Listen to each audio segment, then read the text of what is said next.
kurya imibonano mpuzabitsina nibyo bice by'ingenzi bigize ubuzima bw'umuntu, binafite amateka maremare kandi akomeza gufasha umuryango ku buzima bw'imibereho y'abantu.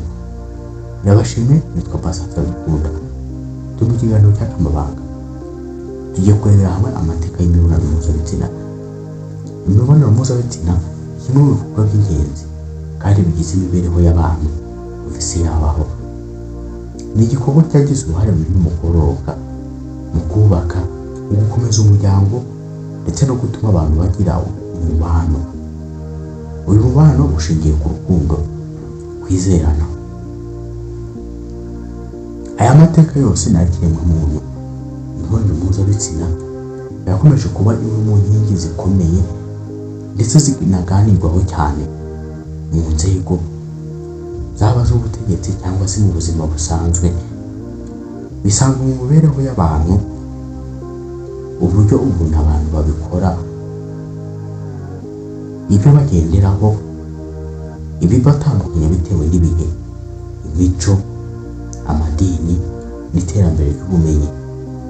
Abashakashatsi batandukanye bagaragaza ko imibonano mpuzabitsina atari igikorwa cy'umubiri gusa, ahubwo ko ifitanye isano n'amarangamutima, imitekerereze, umuco w'iterambere rusange y'umuryango. Nk'uko ikigo cya World Health Organization ibivuga, ubuzima bw'imibonano mpuzabitsina ni igice cy'ubuzima bwiza bw'umuntu kandi kigomba kureberwa mu buryo bwagutse. Ibi bikubiyemo ubuzima bw'umubiri, ubwo mu mutwe ndetse n'imibanire y'abantu. Mu kinyejana cya 21 isi yahuye n'impinduka nyinshi zatewe n'ikoranabuhanga, harimo ibitangazamakuru, ibiyobyabwenge n'ubwiyongere bw'ubwisanzure mu gutanga amakuru no kuyakira. Ibi byatumye urubyiruko n'abakuru babona amakuru menshi ku mibonano mpuzabitsina kurusha uko byariho mbere. Nubwo hari inyungu nyinshi zituruka mu kuri ayo makuru, hari n'ingaruka ziterwa n'amakuru atari ukuri cyangwa se ayobya abantu, cyane cyane urubyiruko, kubera ko rusigaye rujya ku mbuga nkoranyambaga rukagira amakuru bakira badakoze ubushakashatsi. Ni muri urwo rwego ubushakashatsi ku mibonano mpuzabitsina bukomeje kugira akamaro gakomeye. Reka tugaruke gatoya ku nkomoko y'amateka y'abantu mu mibonano mpuzabitsina. Mu mateka y'abantu, imibonano mpuzabitsina yabaye uburyo bw'ibanze bwo kororoka no gukomeza urubyaro. Abahanga mu mateka n'abashakashatsi mu miterere y'abantu bagaragaza ko kuva umuntu yabaho, ubwonko bwe bwakomeje gushingira ku mibonano mpuzabitsina. Mu bihe bya kera cyane, abantu babagaho mu matsinda mato kandi igikorwa cy'imyororokere cyabafashaga mu bintu bisanzwe ndetse bikanabafasha no kubaho mu matsinda. Abahanga mu bumenyi bw'imitekerereze y'abantu, anthropologists, bagaragaza ko uko imiryango yagenda itera imbere ari nako hashyirwagaho amategeko n'imigenzo bigenga imibonano mpuzabitsina. Ibi byakozwe kugira ngo habeho gahunda y'umuryango no kurengera abana bavuka buri gihe. Mu bihugu byinshi byo ku isi hashyizweho uburyo bwinshi bwo gushyingiranwa. Ibi ngibi akaba ari inzira yemewe yo kubaka umuryango no kubyara abana. Mu bushakashatsi bwa Michel Foucault mu 1978 yavuze ko uburyo abantu bumva imibonano mpuzabitsina bitaterwa gusa n'ibinyabuzima, ahubwo biterwa cyane n'umuco, amateka n'imbaraga z'umuryango. Yagaragaje ko mu bihe bitandukanye abantu bagiye bahindura uburyo batekerezaga imibonano mpuzabitsina bitewe n'imitekerereze ya sosiyete yabo. imibonano mpuzabitsina mu mico itandukanye.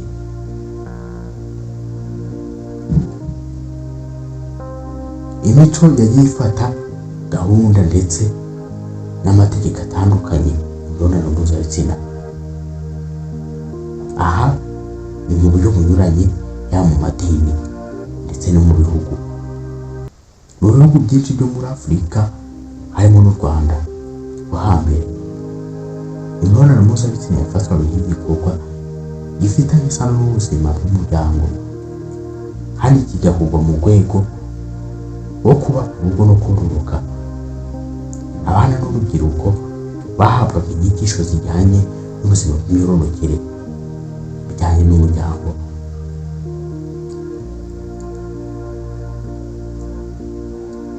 Mu bihugu bimwe by'i Burayi na Amerika, cyane cyane nyuma y'impinduramatwara yiswe Sexual Revolution yabaye mu 1960, habayeho impinduka zikomeye ku myumvire y'abantu ku mibonano mpuzabitsina. Abantu benshi batangiye kubona ko imibonano mpuzabitsina itagomba kureberwa gusa mu rwego rwo kororoka, ahubwo ko ishobora kuba uburyo bwo kugaragaza urukundo no gushimangira umubano. Nk'uko Kensai mu 1948 yabigaragaje mu bushakashatsi bwe, bugaragaza ko imyitwarire y'abantu mu mibonano mpuzabitsina itandukanye cyane kurusha uko abantu benshi babitekereza. Ubushakashatsi bwe kandi bwafashije gusobanukirwa uburyo abantu babaho mu buzima busanzwe, nuko bibafasha gutangira izindi nyigo ku mibonano mpuzabitsina. Mu muryango nyarwanda hambere, uburezi ku mibonano mpuzabitsina bwatangirwa mu muryango. Ababyeyi, ba nyirasenge, ba sekuru ndetse n'abandi bakuru bo mu muryango bigishaga abana imyitwarire myiza ndetse n'uburyo bwo kwitegura ubuzima bwihariye ku muco nyarwanda bwo gushyingiranwa, kandi bwibandaga mu kubaka umuntu ufite indangagaciro. Abakobwa bahabwaga inyigisho zijyanye no kwirinda imyitwarire mibi, kubungabunga ubusugi, kuba ku rugo no kurera abana. Abahungu nabo bakigishwa inshingano zabo nk'abagabo bazubaka imiryango y'ejo hazaza. Uburezi bwari bufite uruhare rukomeye mu kubungabunga umuryango nyarwanda. Igihe cy'ubukoloni cyazanye impinduka zikomeye cyane kandi nyinshi, uko abantu babonaga ubuzima bw'imyororokere.